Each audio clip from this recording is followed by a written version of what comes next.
नमस्कार, आप देख रहे हैं मारवाड़ बुलेटिन।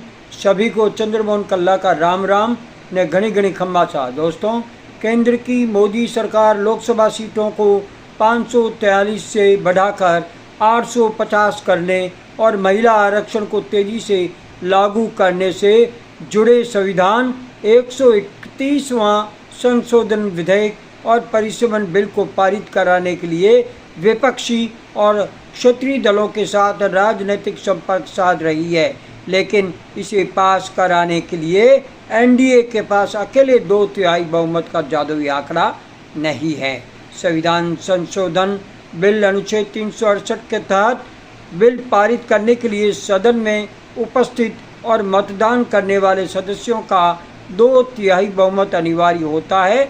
एनडीए के पास अपने दम पर लोकसभा और राज्यसभा में जरूरी 2/3 संख्या बल नहीं है। अप्रैल में जब यह बिल लाया गया था तब जरूरी समर्थन न मिलने के कारण यह गिर गया था। इसके लिए मोदी सरकार राजनीतिक जोड़ तोड़ करने का भरसक प्रयत्न कर रही है। संसद के भीतर विपक्षी दलों के असंतुष्ट या बागी सांसदों के समर्थन को अपने पाले में लाने के लिए प्रयासरत है, लेकिन पूरी सफलता इसमें भी नहीं मिल रही। इसलिए विपक्ष के प्रतिपक्ष नेता राहुल गांधी से सहयोग के लिए चर्चा की गई है, लेकिन ये तय है अगर परिसीमन बिल पास हुआ तो राजस्थान की राजनीति में बड़ा भूचाल आ जाएगा। यदि संसद में परिसीमन विधेयक पारित होता है और उसके आधार पर नए निर्वाचन क्षेत्रों का गठन किया जाता है तो राजस्थान की राजनीति का पूरा समीकरण बदल सकता है। राजनीतिक विश्लेषकों के अनुसार प्रदेश में लोकसभा और विधानसभा दोनों की सीटों में बढ़ोतरी की संभावना है।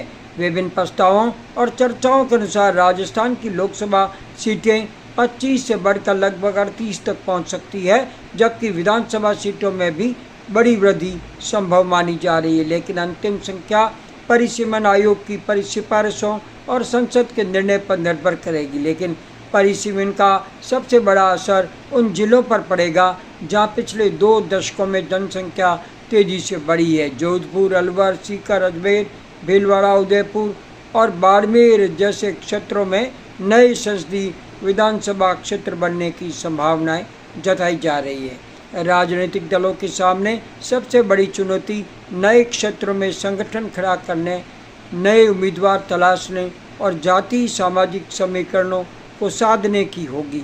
कई मौजूदा नेताओं के निर्वाचन क्षेत्र बदल सकते हैं, जबकि कई नए चेहरों को राजनीति में अवसर मिलने की संभावना है।